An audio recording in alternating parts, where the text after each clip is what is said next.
अस्सलामुअलैकुम वरहमतुल्लाहि वबरकातुहू। हुई अज़ान मग़रिब की आवाज़ें घर में आती थी, पंडित के घर की औरत भी तभी दिया जलाती थी। इन नेताओं के चक्कर में रिश्ता हमारा टूट गया, ईद दिवाली और होली अब साथ मनाना छूट गया। मंदिर और मस्जिद के नामों पर अपनों को ही काटा है, मंदिर और मस्जिद के नामों पर अपनों को ही काटा है। खून में कोई फ़र्क नहीं, बस राजनीति ने बाँटा। आइए, मेरा आज का जो टॉपिक है वो है हिजाब। वो हिजाब जिसके ऊपर अभी चंद दिन पहले कर्नाटका हाई कोर्ट का जजमेंट आया है। वो जजमेंट ये है कि मुस्लिम लड़कियां क्लासरूम में, कॉलेज में हिजाब पहन के इन नहीं कर सकती है। उसके बरखिलाफ़ इस सिख लड़की अपने ऊपर दुपट्टा डालकर अपने सर पर पर्दा करके वो क्लास में जा सकती है। सिख लड़का अपने सर पगड़ी बांध कर, दाढ़ी रख कर वो वहाँ क्लास के अंदर जा सकता है। मैं कोर्ट के ऊपर अंगुष्ठ नुमाई नहीं कर रहा हूँ, उसकी खिलाफ वर्जी नहीं कर रहा हूँ, लेकिन एज़ ए नागरिक मेरा ये हक़ बनता है कि जो सही हो उसको सही बोलें और जो गलत हो गलत बोलें उसको। ये मेरा हक़ है। फ्रीडम ऑफ स्पीच, ये मेरा संविधान मुझे हक़ देता है कि जो गलत है उसको गलत बोलें और जो सही है उसको सही बोलें। कुछ दिन से आप ये कोर्ट के रवैये को देख रहे हैं, चाहे वो बाबरी मस्जिद का केस हो या फिर आपको हिजाब का मुद्दा हो, मदरसे के सर्वे का मुद्दा हो, एनआरसी हो, एनपीआर हो या सीएए हो या सीएबी हो।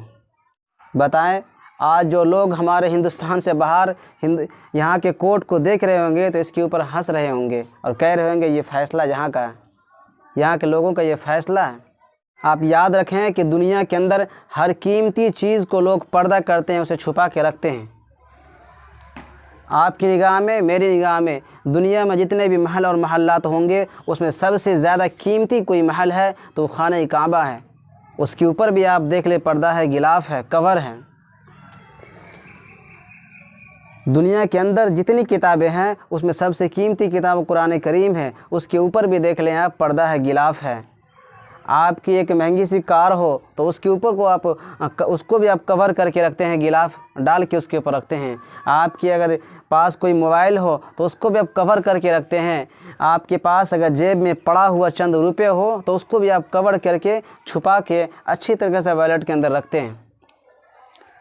मैं पूछना चाहता हूँ हिंदुस्तान के 140 करोड़ वासियों से, 140 करोड़ इंसानों से, मुसलमानों से नहीं, 140 करोड़ इंसान से, क्योंकि पर्दे का ताल्लुक़ जो होता है वो इंसानियत से होता है।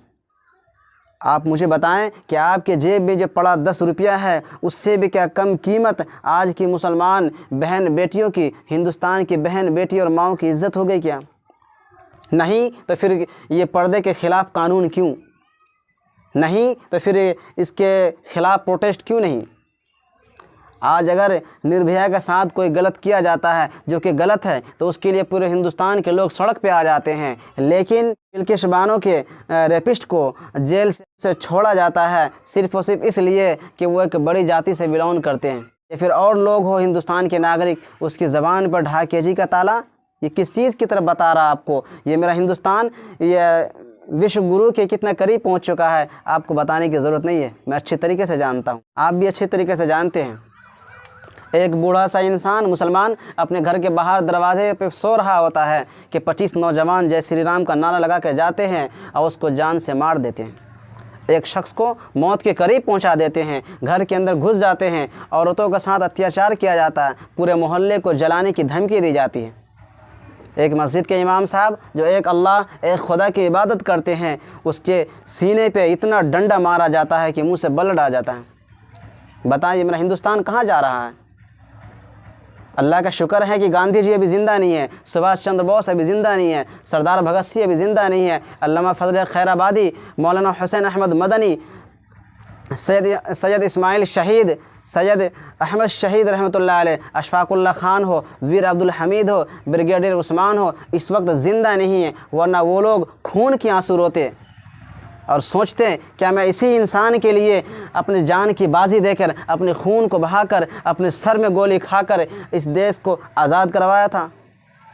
जिसको मैं जान पर खेल के आज़ाद करवाया हूँ, आज वो लोगों का रवैया तो देख लो। आज वो लोग हंस हंस कर देश को गुलाम बना रहे हैं। अल्लाह ताला कुरान करीम के अंदर फरमाते हैं, या अय्युहन नबिय्यु कुल्लि अज़वाजिका व बनातिका व निसाइल मुमिनीना युदनीना अलैहिन्ना मिन जलाबीबिहिन्ना। अल्लाह ताला कहते हैं, ए नबी पाक अलैहिस्सलातु वस्सलाम, आप अपनी बीवियों से, अपनी बेटियों से और तमाम उम्मत मुस्लिमा की औरतों से ये कह दीजिए कि वो अपने सर पर एक दुपट्टा को डाल ले, एक स्टॉल को डाल ले, अपने बॉडी को कवर करे, ताकि इस पर्दे से उसकी हिफाजत की। आइए आप मेरे साथ मार्केट चलिए, जाके वहाँ पर देखिए, आप कसाई की दुकान से एक गोश्त का टुकड़ा अपने हाथ में लीजिए और नंगा, और एक गोश्त के टुकड़ा को मैं कवर करके हाथ में लेता हूँ। चले मेरे साथ रास्ते पर, आप देख लें कि रास्ते में कुत्ता किसे परेशान करता है, कुत्ता किसके गोश्त पर झुपटता है, किसके गोश्त पर मक्खी पड़ती है, किसके गोश्त पर कीड़ा पड़ता है, कौवा किसके सर पर मंडराता है।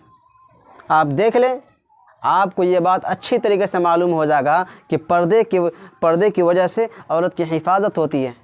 पर्दा कभी तालीम के अंदर आड़ नहीं होता है। आपको ये बात मालूम होना चाहिए कि जिस तिरंगे को आप फ़ख्र से पकड़ते हैं, जिसके साथ गलत करने वाले, बेहुरमती करने वाले को आप देशद्रोह का केस लगाते हैं जिसके ऊपर, उस तिरंगे के नक्शा देने वाली, उस तिरंगे को बनाने वाली एक मुसलमान लड़की हिजाब पहनने वाली सुरैया तैयब है। आपको मालूम होना चाहिए कि ये पर्दा जो है कभी तालीम में आड़ नहीं होता है। हक़ तो ये है कि जजमेंट तो ये आना चाहिए कि पर्दे को कभी मुद्दा न बनाया जाए। हर शख्स को ये फ्रीडम है ये कि आप जिस हाल में रहें, पढ़े तो सही। अगर हमारे देश के नौजवान लड़के लड़कियां पढ़ेंगे तभी मेरा देश बढ़ेगा। और अगर यही फ़ैसला रहता है तो मैं हिंदुस्तान के तमाम नागरिकों से ये कहना चाहता हूँ, अपील करता हूँ कि आप आवाज़ को उठाएं, वरना आज एक समुदाय को दबाया जा रहा है, कल दूसरे समुदाय को दबाया जाएगा। किसी शायर ने कहा है कि जलते घर को देखने वाले फूस का छप्पर आपका है, आग के पीछे तेज़ हवा है, आगे मुकद्दर आपका है। उसकी कत्ल पर मैं भी चुप था, मेरा नंबर अब आया, मेरी कत्ल पर तुम भी चुप हो, अगला नंबर आपका है। मायूसी कुफ्र है, इस दौर में बोलना सीखो, वरना सूखे पत्तों की तरह पैर से रौंद दिए जाओगे। तारीख गवाह है, तारीख के औराक को उठा कर आप देखें, जो बादशाह, जो राजा पहले बोला करते थे, उसका तख्त जो है अब तक सलामत है। और जो राजा बोलना नहीं जानते थे तो उसके कपड़े को, उसके राजाओं के कपड़े को आज बैंड बाजा वाले पहनते हैं। इसलिए मैं हर शख्स से कहना चाहता हूं कि आप आवाज़ उठाएं, बोलें। इसी चंद बातों के साथ आप अपने भाई को दीजिए इजाज़त।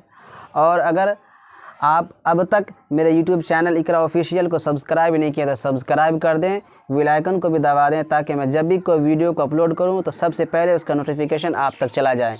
और अगर आप मेरे इस वीडियो को फेसबुक पर देख रहे हैं तो मेरे पेज को लाइक करें, फॉलो करें, ताकि आपके भाई को मजबूती मिले, ताकि हक़ की आवाज़ को मजबूती के साथ बुलंद कर सके।